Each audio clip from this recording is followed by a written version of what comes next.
Hello friends and welcome in today's session.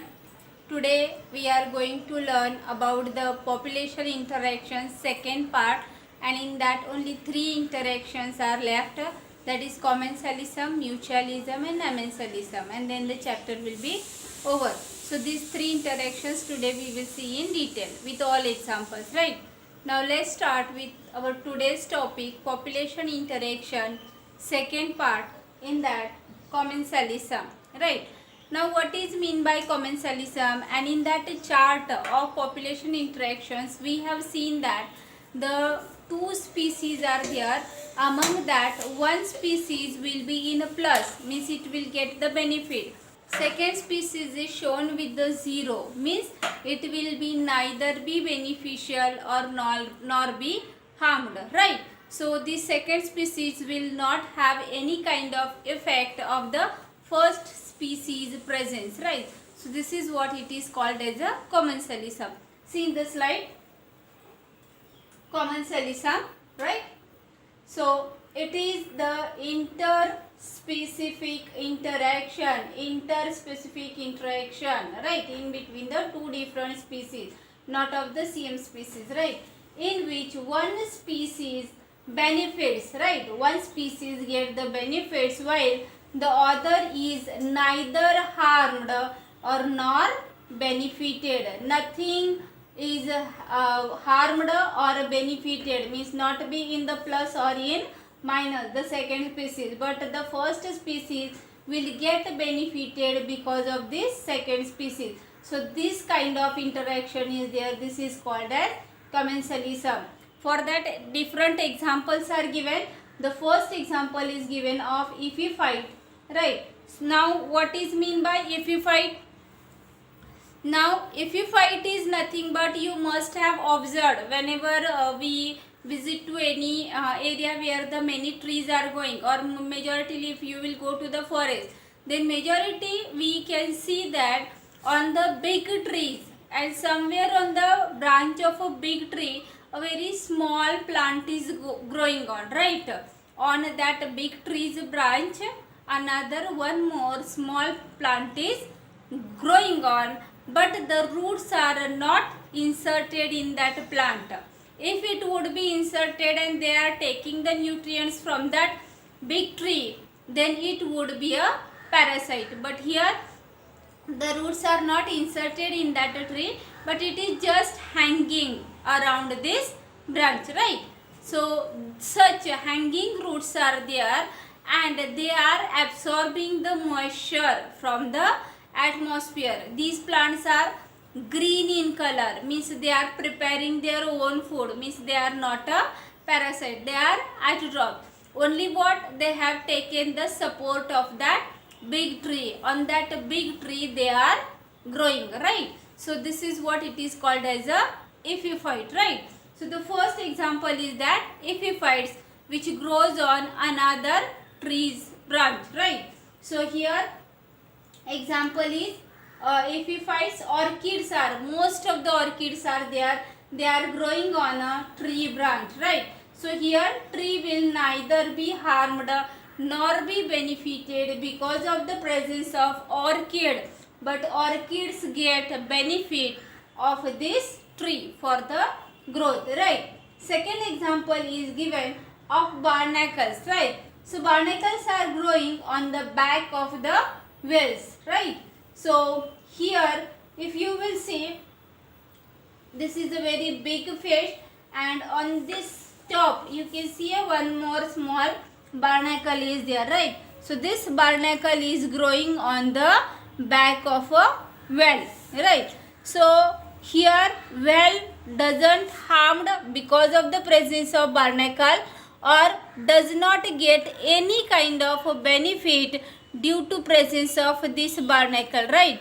But this barnacle is get benefited because of this well. How? Wherever the well get food and eats food, some of the leftover pieces of the foods are there which are floating nearby that area, that will be get used as a food by this barnacle. So automatically the barnacle will get food as it is moving with the whale, right? So in this way, whale is a second species which is in a neutral state, while barnacle is getting benefit because of the whale. Third example is given, association between the egret and grazing cattle, right? You know the egrets are nothing but the white color, maybe birds are there, you must have seen in the forest, in the field, right? Grass field. So whenever the cattle are grazing, I already have explained this example, then also once again, when the cattle are grazing in the grass field, that time around the cattle small white color birds must be you have seen. So these are nothing but the egrets, right? So these egrets are getting benefit because of the cattle, but cattle does not get any kind of a benefit or does not harmed because of the presence of this egret, right? As they are grazing in the grassland, small insects are there which are sitting on the grass.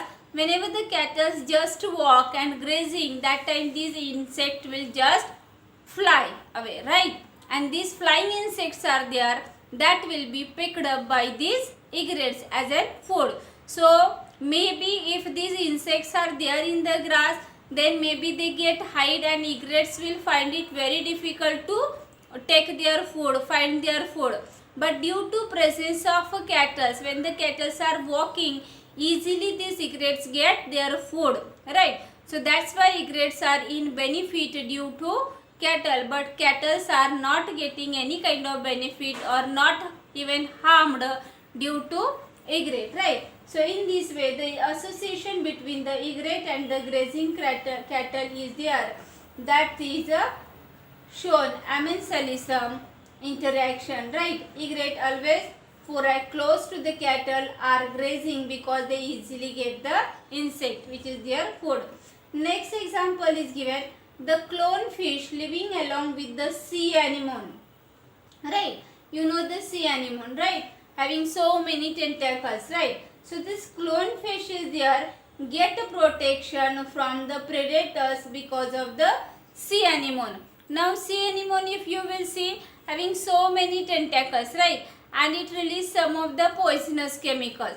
As the clone fish is living in the central area, see at the center of the mouth region of the sea anemone, then the all predators of this clone fish will be remain away due to the poisonous substance released by the sea anemone. So in this way, clone fish is get protected by the sea anemone. So in this way, clone fish is in a benefit because of presence of sea anemone. But sea anemone does not have any kind of benefit or any kind of harm, right? So it is in a neutral. So in this way, in between the clone fish and sea anemone, we can see commensalism type of interaction.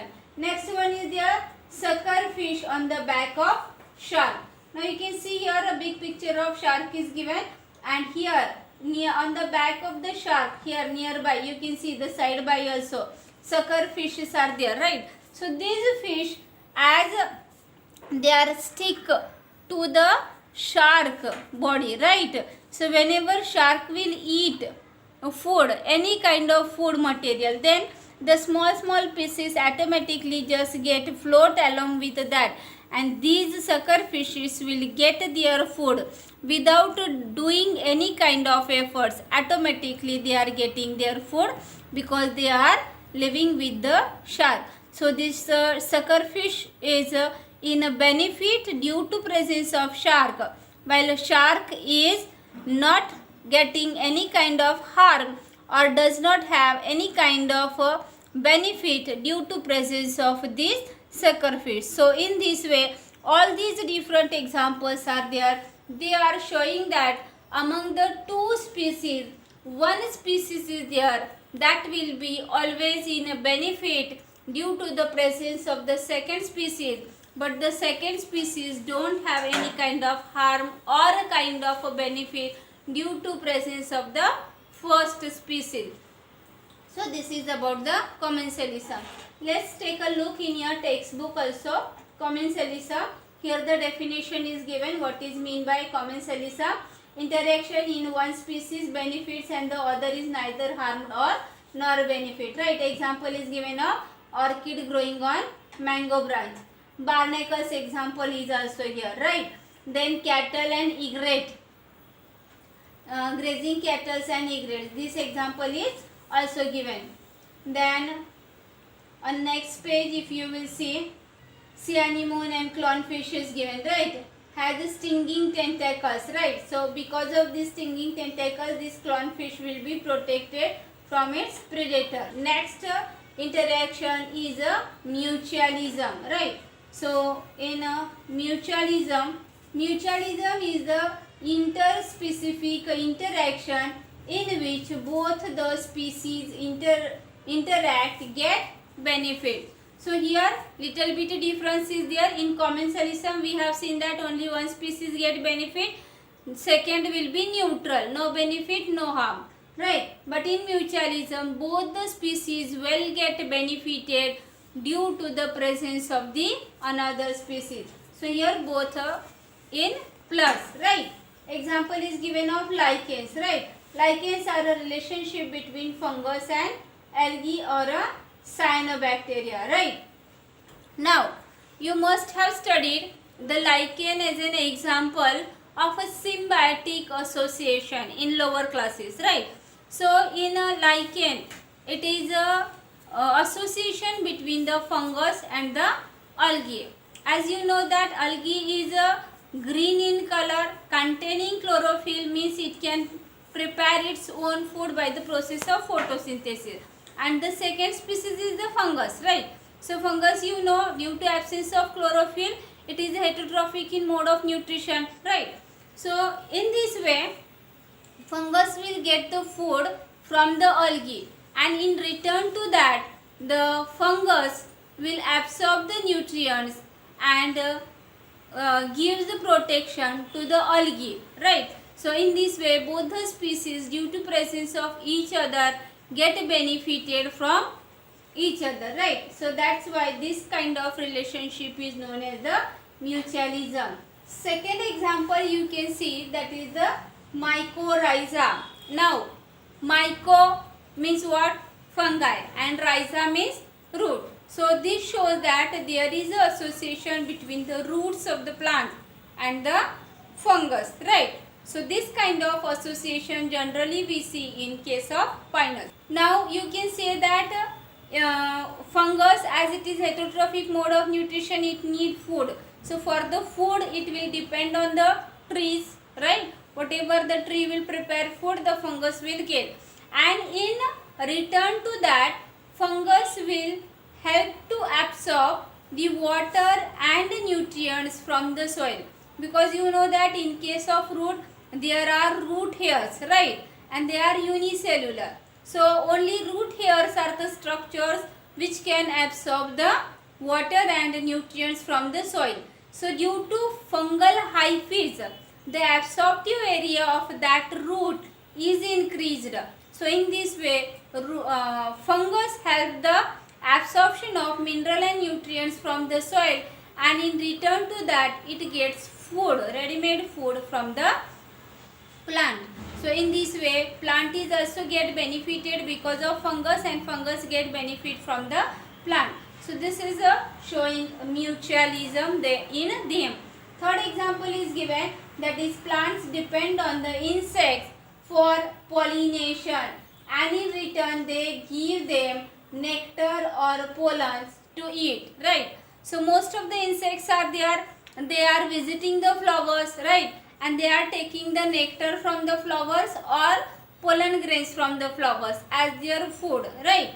And in return to that, whenever they are visiting, they also pollinate the flower. So pollination is one of the very important process which we see in the plants. In absence of the pollination, reproduction in case of plants will not be occur. So formation of a seed will not be takes place. So in this important process, insects are helping to the plants. and in return to that help, all insects, those who are carrying out the pollination, in return to that they are getting pollen grains and nectar. Means insect get their food and plants get help in pollination process from the insect. So in this way both the species get benefit from each other. Next example is given. Animals helps the plants in seed dispersal and in return they give fruits to the animals as a food. Yes, we have seen that so many birds are there. They are eating the fruits from the plants, right? And whenever they eat the fruit, they are not like that they will eat the fruit over there and there only they will lay the seeds. No, they will carry fruits or they may eat the fruit along with the seeds, and whenever they will excrete their excreta, so along with the excreta seeds will also be excrete out. So wherever they will throw out the seeds, there these seeds will, whenever the favorable conditions will be available to them, get germinate and develop into a new plant. So in this way seed dispersal takes place because of the birds. So this is what the positive points for the plant, that their species is just get spreading in the different areas, and plus point for the bird is that they are getting food from the tree. So in this way birds and tree both get benefited, and that's why their relationship is there, that is a mutualism type of relation. One more specific example is given of the fig tree, right? All of you must have seen the fig tree. So here you can see this is a fruit, fig fruit, right? So must be anjeer, all of you are eating, right? So this is from the same category, fig. Green in color, whenever it ripes it becomes reddish in color.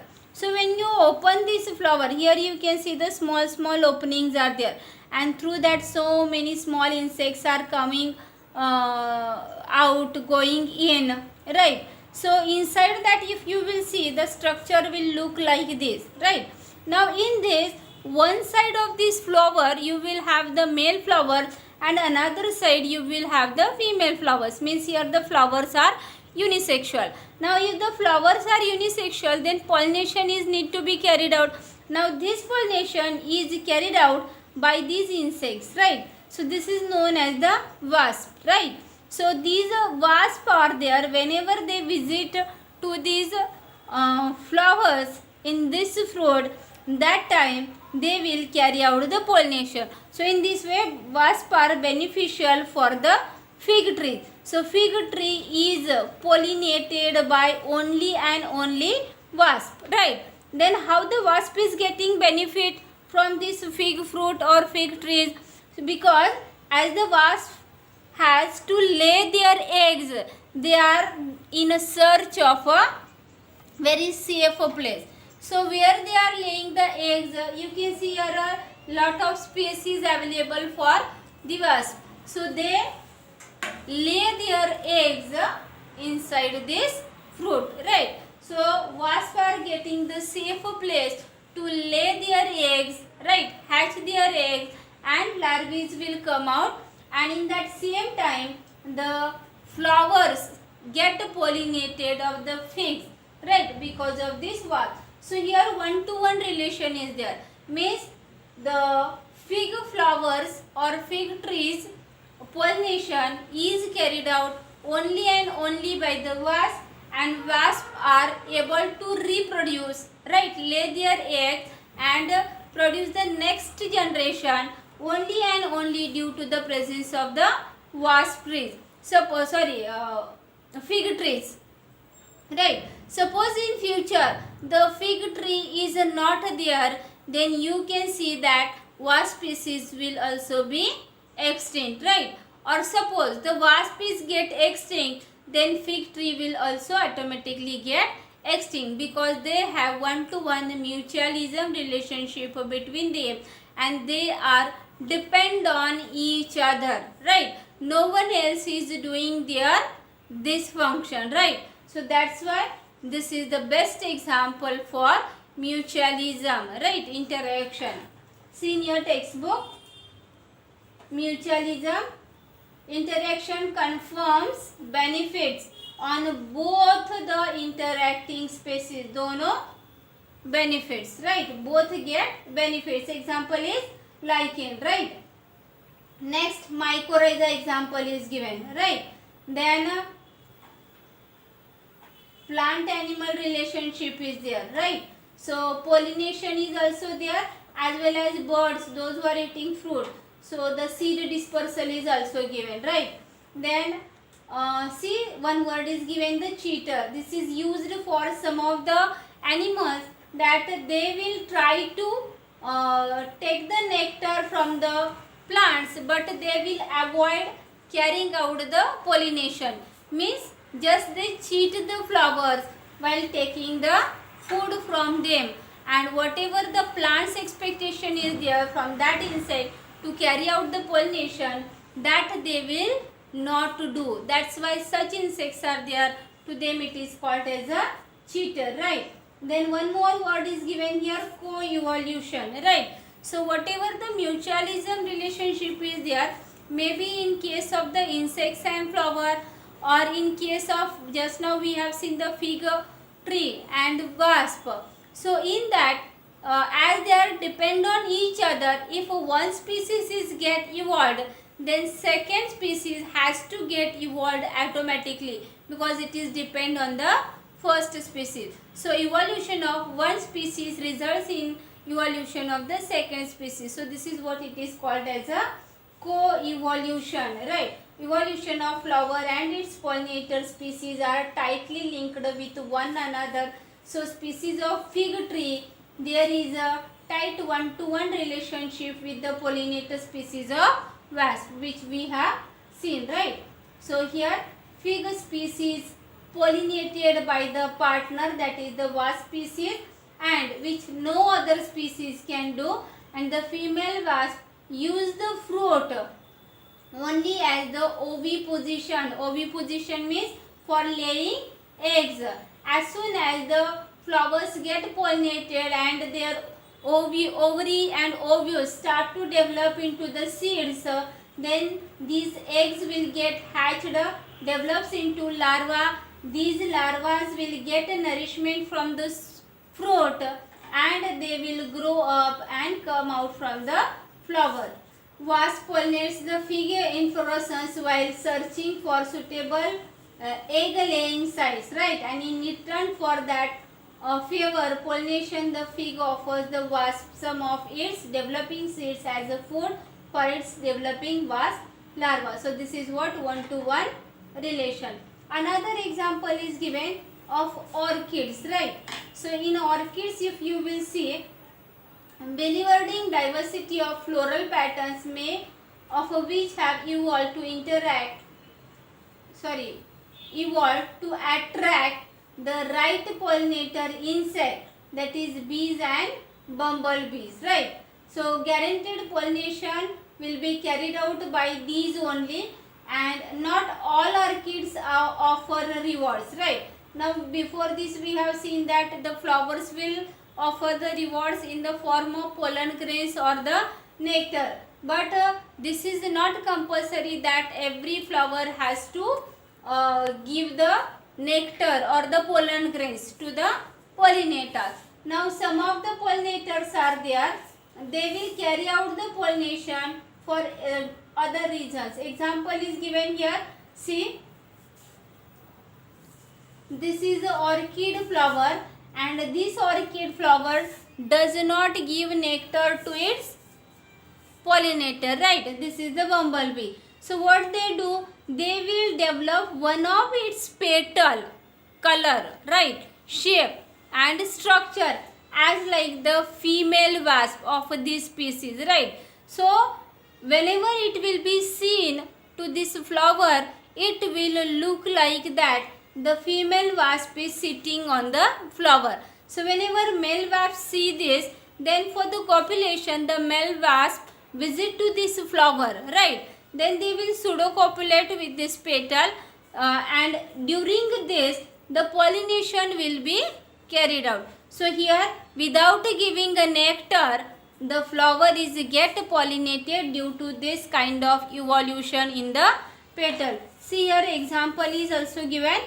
Mediterranean orchid orphus employs sexual deceit, right, to get pollination done by a species of bee. One petal of its flower bears an uncanny resemblance to a female of the bees in size, color and markings, right. So the male bee is attracted to what it perceives as a female, pseudocopulates with the flower, and during that process dusted with the pollen from the flower.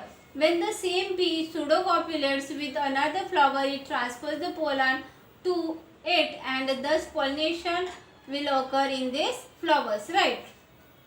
So here also one-to-one mutualism is there. So here also we can see the co-evolution. Means suppose one species is get evolved, then second has to be get evolved. For example, suppose is there if there is a change in the structure, spots or color pattern in the female wasp of these female bee of this species, then plant has to evolve as like the female change, right. So this is what it is called as a co-evolution seen in the orchid and the bee. Now the next is Amensalicum, right. Now Amensalicum is exactly opposite to the Commensalicum. In Commensalicum we have seen that one species is there that will be in a plus, means get a benefit due to the presence of the second species, but the second species will be in neutral. But in case of Amensalicum, it is exactly opposite. Due to the presence of the second species, first species will get harmed, right. And as this species get harmed, the second species will be in neutral, does not get harmed, does not have any kind of benefit. This is what an Amensalicum. See here, it is the interspecific interaction in which one is harmed and the other is neither benefited nor harmed, right. So only one species is there that will be in a negative, means it is get harmed, and it will be neutral, neither benefit nor harmed. Example is given, penicillium. Penicillium secretes chemical penicillin kills bacteria, right. So due to presence of a penicillium fungus it is, right. So wherever the penicillium grows, there it secretes a chemical penicillin, and this chemical kills the bacteria. Means here the bacteria will get harmed due to presence of penicillium, but penicillium neither benefited or nor harmed because of presence of the bacteria. So bacteria will be in a negative and penicillium will be in a neutral, right. Another example I have already given you. Once again I will say, the algae, right, algae growing on the water surface, right. Polluted water is there, then on that water surface algae will grow. So due to the growth of the algae, so many fish, aquatic fish or aquatic life is there that will get die, right. Why? Because whatever the environmental condition is there of that pond or water body, in that oxygen will go on deteriorating, right. It will go on decreasing, and because of that the water will get more and more polluted and the life will be finished. Means here all the aquatic life is there, fish, it will be in a danger or it will be in a minus due to presence of this algae on the water surface, right. But the algae don't have any kind of a benefit or not get any kind of harm due to presence of the fish. So this example also you can consider in a Amensalicum, right. So this we have seen different types of interaction. Now based on all these interactions, here I have given 5 questions, right. So A, you have to identify the interaction which is shown in them. The cuscuta growing on the shoe flower, which type of interaction is there? Mycorrhiza living on the roots of the higher plant, which type of interaction it shows? Clownfish living among the tentacles of sea animal. quail laying her eggs in a crow's nest, and 5 closely related species of wall bugs living on the same tree. What it shows, right? So all these answers you have to write in one word only. So identify this. If you understand all the population interactions, very easily you can answer these questions, and such types of questions only will be asked in board exam. So prepare these all population interactions very nicely and with all examples, because any example they will pick up and give you. So in that you have to find out which type of interaction is shown. So like these questions will be asked in the board, right? So all these interactions prepare very well. If you have any doubt, write in comments. Write the answers of these questions in comments, so I will see that, right? And if you don't have any doubt, then like the video. All the best.